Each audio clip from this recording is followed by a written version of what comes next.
சட்டம் ஒழுங்கை சரி செய்வதில் தமிழ்நாடு அரசு கவனம் செலுத்த வேண்டும் என்று எடப்பாடி பழனிசாமி தெரிவித்திருக்கிறார். தொடர்பாக ட்விட்டரில் அவர் பதிவிட்டிருக்கிறார். அந்த பதிவில் சட்டம் ஒழுங்கு குறித்து பல்வேறு விடயங்களை அவர் குறிப்பிட்டிருக்கிறார். சட்டம் ஒழுங்கில் அரசு கவனம் செலுத்த வேண்டும் என்றும், சட்டம் ஒழுங்கு சீர்கேடு, போதைப்பொருள் புழக்கமே திமுக அரசின் உண்மை அடையாளமாக இருக்கிறது என்று எடப்பாடி பழனிசாமி தெரிவித்திருக்கிறார்.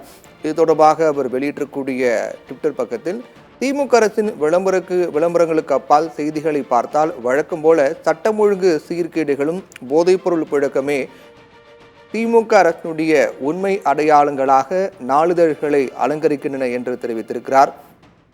வாரக்கொலை பட்டியல்கள் தொடர்கின்றன என்றும், போதைப்பொருள் புழக்கமும் கடுகளவு குறைந்தபாடில்லை என்றும் குறிப்பிட்டிருக்கிறார். திமுக ஆட்சியில் சர்வதேச போதைப்பொருள் கடத்தல் வலையமைப்பில் தமிழ்நாடு முக்கிய இடம் வகிக்கிறது என்றால் அது மிகையாகாது என்று எடப்பாடி பழனிசாமி குறிப்பிட்டிருக்கிறார். இதேபோன்று இளைஞர்கள், குறிப்பாக கல்லூரி மாணவர்கள் இடையே இந்த போதைப் பொருள் சர்வசாதாரணமாக புழங்குவதை சமீபத்திய செய்திகள் உணர்த்துகின்றன. இது மிகுந்த கவலைக்குரியது என்றும் எதிர்க்கட்சி தலைவர் எடப்பாடி பழனிசாமி ட்விட்டரில் கருத்து பதிவிட்டிருக்கிறார்.